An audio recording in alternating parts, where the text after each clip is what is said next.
O total de casos confirmados da pandemia do novo coronavírus ultrapassa 1.603.000, com 95.722 mortes e 354 mil pacientes curados. A mortalidade está em 6%, com 1.845 mortes em 24 horas e um total de 17 mil óbitos, letalidade de 13,5%. Os Estados Unidos ultrapassam a Espanha em número de mortes. Em Nova York, o total de hospitalizações caiu, mas cerca de 800 pessoas morreram em 24 horas. A Itália tem uma nova alta no número de casos, mais de 4.200 depois de 3 dias de queda. Com mais 610 mortes num dia, o total passou de 18 mil em mais de 143.600 casos registrados. A Itália tem o maior número de mortos e a maior mortalidade, 12,7%.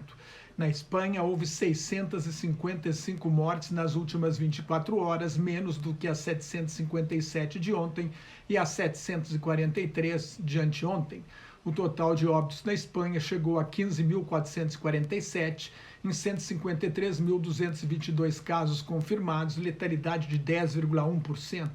A França teve 1.341 mortes em 24 horas, mas o número de pacientes entubados caiu, dando uma esperança de que a curva da infecção tenha começado a se estabilizar. Ao todo, 12.210 pessoas morreram na França, em 117.749 casos registrados, letalidade de 10,4%. No Reino Unido, o primeiro-ministro Boris Johnson saiu da terapia intensiva. O número de mortes em 24 horas caiu para 881 nesta quinta-feira, mas é o terceiro maior. Singapura, Hong Kong e Taiwan, vistas como modelos no combate à pandemia, registraram grande aumento no número de novos casos nas últimas 2 semanas, principalmente por causa dos casos importados. Até março não tinham registrado mais de 10 novos casos por dia. A situação mudou. Na Índia, o primeiro-ministro Narendra Modi vai estender a quarentena além de 15 de abril. Mumbai e Nova Delhi exigem o uso de máscaras para sair na rua. A Arábia Saudita propôs uma trégua na guerra civil do Iêmen. Aqui no Brasil, já são 18.145 casos confirmados e 954 mortes. O país tem 127 mil casos suspeitos à espera de exames, o que dá uma boa medida do despreparo dos governos para enfrentar a pandemia. Na maioria das grandes cidades, os brasileiros não estão respeitando o isolamento físico. Os epidemiologistas entendem que, para evitar uma tragédia maior, 70% da população precisam ficar em casa, mas este número estaria em torno de 50%. O presidente Jair Bolsonaro voltou a dar um mau exemplo. Foi a uma padaria da periferia de Brasília, onde apertou a mão e abraçou correligionários. O governador de São Paulo, João Dória, ameaça multar e prender quem violar o confinamento. A recessão econômica avança. Mais de 6.600.000 trabalhadores demitidos pediram seguro-desemprego nos Estados Unidos na primeira semana de abril, elevando o total de demissões em 3 semanas para 16.800.000. O setor de transporte aéreo, por exemplo, caiu 96%. O secretário do Tesouro, Steven Mnuchin, sonha com a abertura do comércio dos Estados Unidos em maio. O presidente Donald Trump sonha com uma grande reabertura, mas tudo indica que será lenta e gradual. Tudo depende do vírus e da capacidade de testar em massa, e não apenas quem tiver sintomas. O Conselho da Reserva Federal, o FED, do Banco Central Americano, ofereceu 2,3 bilhões de dólares em crédito a estados, municípios e pequenas e médias empresas. No mês passado, o Banco Central Americano praticamente zerou as taxas básicas de juros. Desde então, comprou títulos da dívida pública e da dívida hipotecária no valor de 1,8 trilhão de dólares para aumentar a quantidade de dinheiro em circulação. Em resposta ao anúncio do Fed, o índice amplo da Bolsa de Valores de Nova York subiu 1,45%. A Bolsa de São Paulo caiu 1,2%, mas fechou a semana com alta de 12%.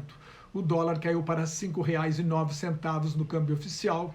O dólar turismo vale R$ 5,30.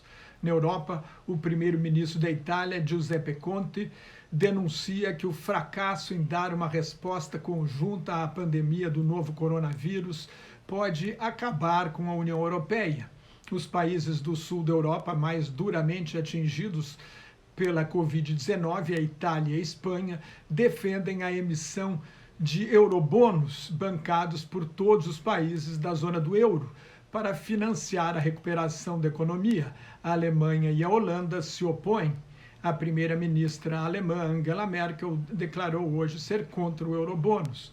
Houve um acordo para um plano de estímulo de 200 bilhões de euros, mas não para a mutualização da dívida. A dívida pública da França deve chegar a 112% do produto interno bruto. As minutas da última reunião do Banco Central Europeu indicam forte resistência à promessa da presidente Christine Lagarde de comprar tantos títulos públicos quantos forem necessários para sustentar a economia da zona do euro. A Rússia e a Organização dos Países Exportadores de Petróleo, OPEP, chegaram a um acordo para diminuir a produção em 10 milhões de barris por dia, o maior corte da história. Os preços reagiram inicialmente com alta de até 11%, mas fecharam em queda de 4,14%, em 31 dólares e 48 centavos o barril para o petróleo do tipo Brent, e queda de 9,29% para 22 dólares e 76 centavos no barril West Texas Intermediate, sinal de que o mercado acha que foi pouco. A Organização Internacional do Trabalho estima que a perda de 5,7% das horas de trabalho equivale à demissão de 14 milhões de trabalhadores na América Latina e no Caribe. Em mais de 100 países pobres, as remessas de imigrantes, estimadas em 700 bilhões de dólares por ano, são responsáveis por mais de 1% do PIB. Considerando as remessas informais, o total chegaria a 1 trilhão e 700 bilhões de dólares, quase 2% do produto mundial bruto do ano passado. Mais notas e comentários sobre política internacional no meu blog Globalização em Crise, que está em nelsonfrancojobim.blogspot.com, no meu Twitter e no Facebook. Cuide-se e muito obrigado.